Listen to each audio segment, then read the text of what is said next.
Thanks, Mark. Thanks for the kind introduction, and Jeff for setting the stage. I was almost tempted to just sort of go into a presentation I made on the 200th anniversary of the Gallatin Plan in 2008, because you're right. The federal government has been struggling with this for years. Thomas Jefferson rose above principles, not just for the Louisiana Purchase, but commissioning Albert Gallatin, the longest-serving Secretary of the Treasury in American history, to sort of deal with how America was going to grow into this new, expanded footprint as a result of the Louisiana Purchase. A century after that, Teddy Roosevelt convened all the smart people. Actually, it was the first meeting of the American Governors Association, the Supreme Court, industrialists, to talk about what the infrastructure vision would be for his century, well into the 1900s.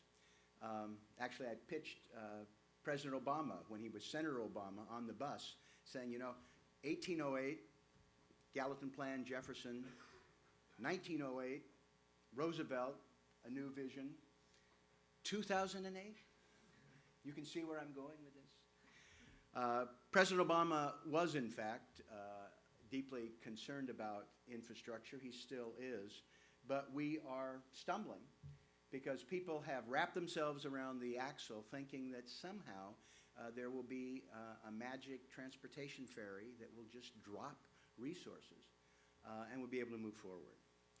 And as a result, you're here when we're in the midst of the latest 23 short-term extensions since the last six-year bill expired, and this will be another 6 weeks. We'll be right back at it. No country became great planning its infrastructure 9 months at a time. The budget that my Republican colleagues passed last month in the House, if enacted, proposes cutting surface transportation funding below its already inadequate levels, 30% over the next 10 years, despite having heard from a wide variety of stakeholders, some of whom represented here today. I really appreciate what Mr. Schwartz has done, being focused on this like a laser, some of the leadership out of New York, and I think you can play a vital role with this vision. In terms of rediscovering government, how did we move from yes we can to no we can't? And I think it is just simply a failure of will. These important discussions are about who we're going to be. The notion that we once had the finest infrastructure in the world, and as Jeff says, various surveys say 17, some actually have us lower, depending on what type of infrastructure. It gets a little cringe-inducing. We have not raised the gas tax since 1993, and that was part of a deficit reduction plan from the Clinton administration. It wasn't straight out investing in infrastructure. It was only when our Transportation and Infrastructure Committee, led by Jim Obastar and Bud Schuster, faced down Newt Gingrich and Bill Clinton and got that money transferred to the Highway Trust Fund, and we were able to have the last 6-year reauthorization. A robust 6-year reauthorization would cost at a minimum another $100 billion. You referenced facts that everybody in this room knows, but I wonder sometimes if we really have members of the House and Senate, 535 people, who really understand the facts. And if they do, we need to challenge each of my colleagues about what they're going to do about it. I introduced House Resolution 680 in February. I introduced it in the prior Congress, and I was told raising the gas tax, it's a 3-year, 15-cent phased increase that would get that $100 million, $1 billion, and more. I was told when I introduced it in the last Congress that that was unrealistic, that there really wasn't the support for it, and that I ought to spend my time with other pursuits. It was interesting for me to watch how that played out in the last Congress, because there were two other proposals, one by the administration and the other by my friend Dave Camp, who chaired the Ways and Means Committee. The Republicans were going to divert some of their reformed tax code revenues to fund infrastructure. The president had some tax proposals. They were introduced the same day. And it was interesting. I happened to be invited to a conference at the Harvard Business School to talk about my proposal. The same day theirs were introduced, and theirs were introduced with universal acclaim that they were dead on arrival. No movement, no chance that it could be passed.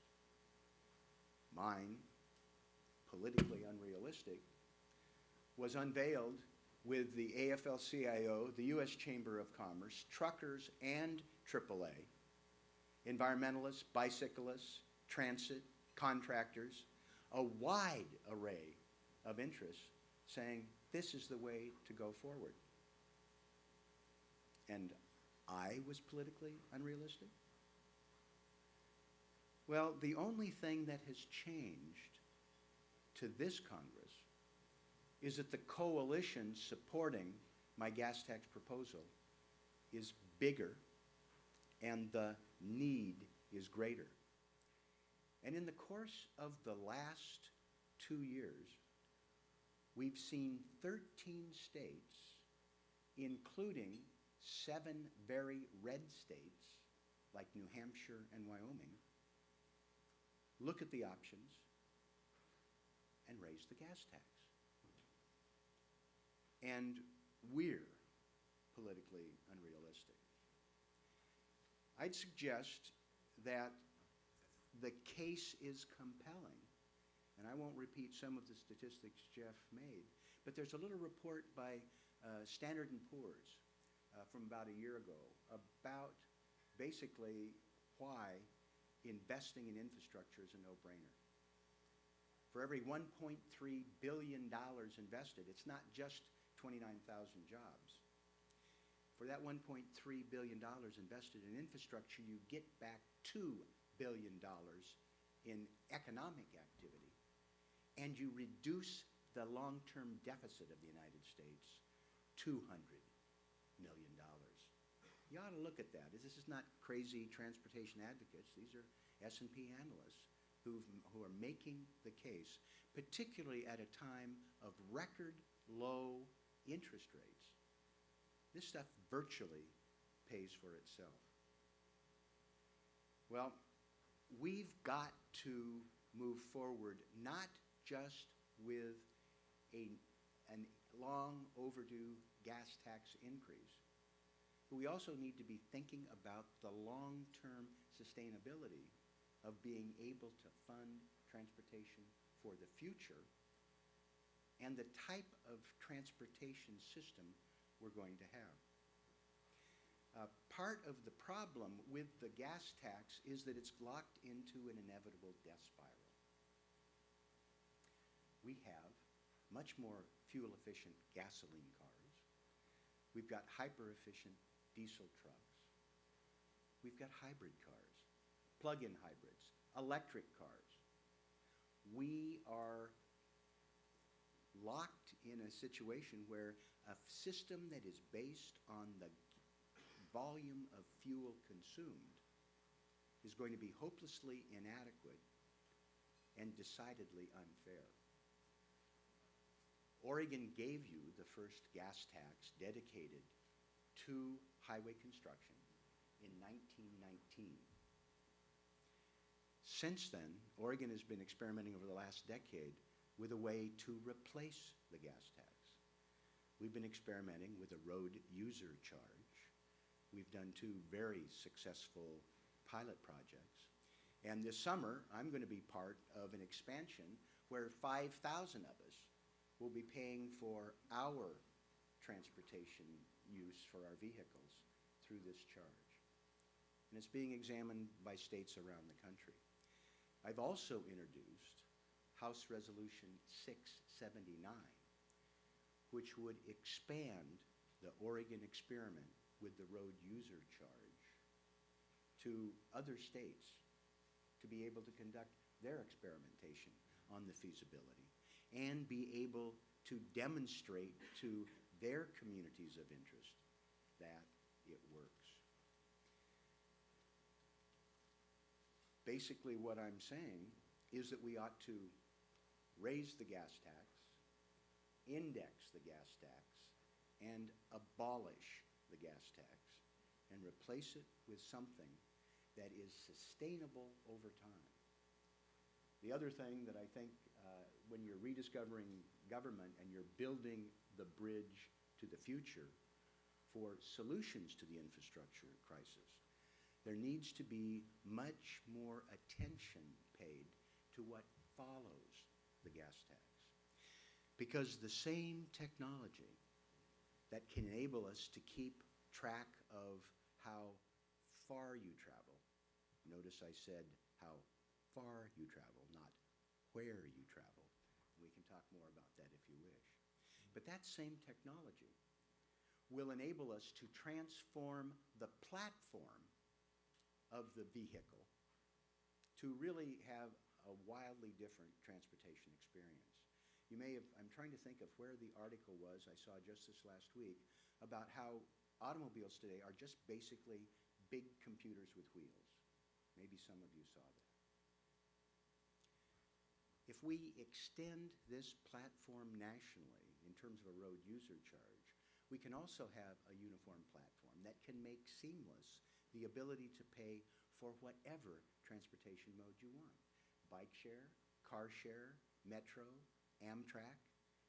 It will enable you to use this system to pay for your parking and, in fact, tell you where the nearest parking space is and how much it'll cost you. It can give you real-time transportation information about road conditions. It's only near-fetched that would enable you to synchronize signals. If you're driving in Lame Deer, Wyoming at 2 a.m., why are you going to stop for 45 seconds at a deserted intersection? This is technology that is within our capacity, and if we bring it to scale with a national road user charge, we'll be able to make that experience of transportation seamless for people. And at the same time, we can inject subtle but important pricing signals. We already have some congestion prices in terms of tolls in some roads around the country. But this would enable us to take it to a global scale. And we can make it a little cheaper for people in the wide open spaces where they're not dealing with congestion and some of the pollution and problems. Make it a little more expensive. If everybody's going to cross one bridge in New York at 8:30 in the morning, collect a little more money, change some behavior. If we do this right, I'm convinced that it'll reduce by 50, 60, 70% or more the demand for more infrastructure in the future. Because in the main, America has enough concrete and asphalt covering the landscape. We just use it stupidly.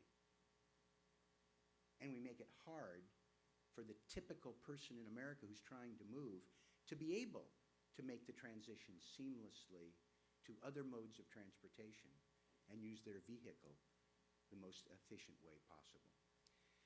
So I am pleased that you are here looking at how we're going to rediscover government, how we're going to build the bridge to the future.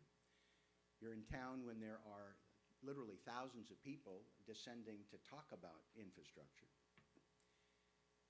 But we need to be thinking not just about the funding crisis that is upon us again, May 31st, for the 23rd time. But we need help from people like you to hold the politicians' feet to the flames, to be able to do what has been studied to death and most people know is important, so that we're prepared for the next 100 million people who are going to be added to the population, to the challenges we have of a growing and changing economy, of reducing our carbon footprint, conserving land, and giving more value to individual families. Raise the gas tax, index the gas tax, abolish the gas tax, and replace it with a better funding mechanism to provide the revenue and certainty to move America forward. If Ronald Reagan, in his Thanksgiving Day address, November 1982, had the courage and the foresight to call Congress to come back and more than double the gas tax, because it hadn't been raised in more than 20 years. Roads and bridges needed the investment, and we needed to put hundreds of thousands of Americans to work. If Ronald Reagan could do that, could make that compelling speech in 1982, and I would urge all of you to dig it out, because it's the best statement I have seen by any politician about the need for infrastructure investment. It's a speech that any of my colleagues in the House or Senate could make. It's a speech that President Obama could make tomorrow, and I wish he would. If 7 red state-dominated Republican legislatures can raise the gas tax, you know, I think we might be able to summon a little backbone here on Capitol Hill. 98% of the legislators who voted for those gas tax increases were reelected in 2014. Actually, a better percentage than we saw Democrats in the United States Senate last time, and some other people with different characteristics. With your support and the broadest coalition that has ever been assembled for a major political issue for raising the gas tax, there's no reason that Congress cannot meet this challenge and do what the American people deserve. I appreciate the opportunity to share some of my biases with you. If I haven't completely exhausted your time and patience, I'd be very interested if there are any comments that people want to make. Or We have time for one or two very quick questions. or comments. Or comments, but they have to be pretty quick. Anybody? Given some of the comments from groups like Strong Towns about not supporting,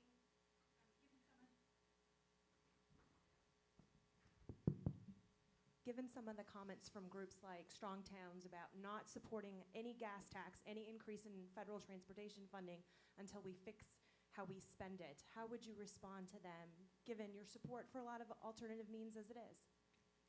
Well, it's true. I spent a career, starting with 10 years as Portland's Commissioner of Public Works, using federal legislation and a partnership to make Portland, I think, a pretty good model for how to put the pieces together with transit, streetcar, bicycle, aerial tram, and integrated into land use planning. We have still the framework of the ICE-T legislation, which hasn't completely been dismantled, which is a pretty powerful tool.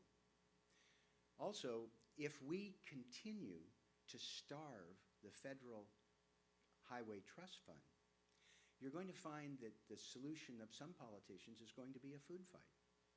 That's why we had the problem 27 with the last extension, really, not really a reauthorization with MAP 21. It's because there wasn't enough money. So they starved some of the programs, like things that I care deeply about, like bike and pedestrian. The reason we've got this broad coalition is people understand if we have robust funding, we have that 20% for transit, and we have the ability to craft innovative solutions. But if we have fewer and fewer dollars, then it's going to be a battle between donor and donee. People will try and cannibalize the transit trust fund. They'll try and eliminate arts and crafts things like bikes and pedestrians, and will be locked in a downward spiral. So I think it's a mistake to think it's going to really promote reform that you want by just holding back and waiting. That hasn't worked so well for the last decade. And I'm convinced that fully funding the trust fund will get us where they want to be faster. One more question? Last word or comment? Okay, well, I'll get out of your way, let you get back on schedule. Thank you very much.